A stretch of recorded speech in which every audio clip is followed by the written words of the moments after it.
மீனா தான் எல்லாத்துக்குமே காரணம் அப்படிங்கிற மாதிரி ஓவராலாக கார்னர் பண்ணிட்டாங்க.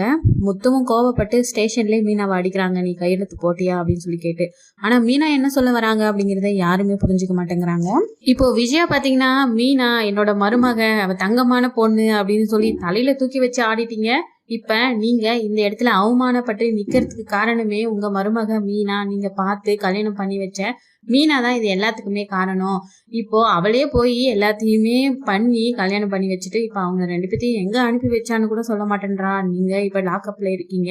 இது எல்லாத்துக்குமே காரணம் இந்த மீனா தான். இப்போவாவது புரியுதா? இவளாலதான் வீட்டுக்கு அசிங்கம் அப்படின்னு விஜயா அங்கேயே பேச ஆரம்பிச்சுட்டாங்க மீனாவை பத்தி. ஆனா மீனா எவ்வளவோ சொல்றாங்க, என்ன வந்து நான் கோயிலுக்கு கூட்டிட்டு போனது ஸ்ருதி கிட்ட பேசுறதுக்காக தான். ஆனா அங்க போய் கல்யாணத்தை பண்ணி என்ன கையெழுத்து போடணும்னு சொல்லிட்டாங்க. எனக்கு வேற வழி தெரியல.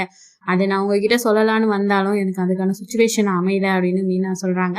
ஆனா மீனா சொல்ற எதையுமே யாருமே வந்து ஏத்துக்கிறதாவே இல்லை.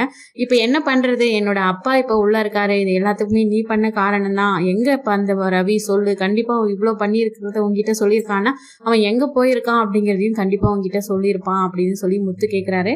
சத்தியமா எனக்கு தெரியாது, இது எல்லாம் நடந்ததும் இதுக்கு காரணம் நான் தான் அப்படின்னா இதுக்கான பழியையும் நானே ஏத்துக்கிறேன். இப்ப நான் தானே ரவிக்கு ஸ்ருதிக்கும் கல்யாணம் பண்றதுக்கு சாட்சி கையெழுத்து போட்டிருக்கேன். அப்ப நான் தானே தப்பு பண்ணியிருக்கேன். அப்ப இருக்கும்போது ஏன் மாமனாரை எதுக்கு நீங்க கைது பண்ணி வச்சிருக்கீங்க? அதுக்கு பதில் என்ன லாக்அப்ல வைங்க, அவரை ரிலீஸ் பண்ணிடுங்க.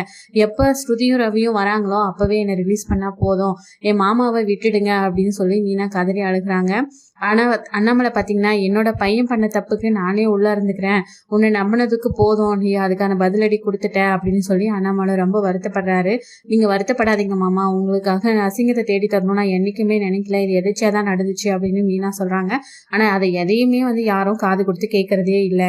ரவி எங்க இருக்காரு, எப்ப வரப்போறாரு, இதுக்கெல்லாம் சொல்யூஷன் என்ன அப்படிங்கறத வெயிட் பண்ணி வரப்போற எபிசோட்ல தான் பார்த்து தெரிஞ்சுக்கணும். அடுத்தடுத்து என்ன நடக்க போகுது அப்படிங்கறத வெயிட் பண்ணி பார்க்கலாம்.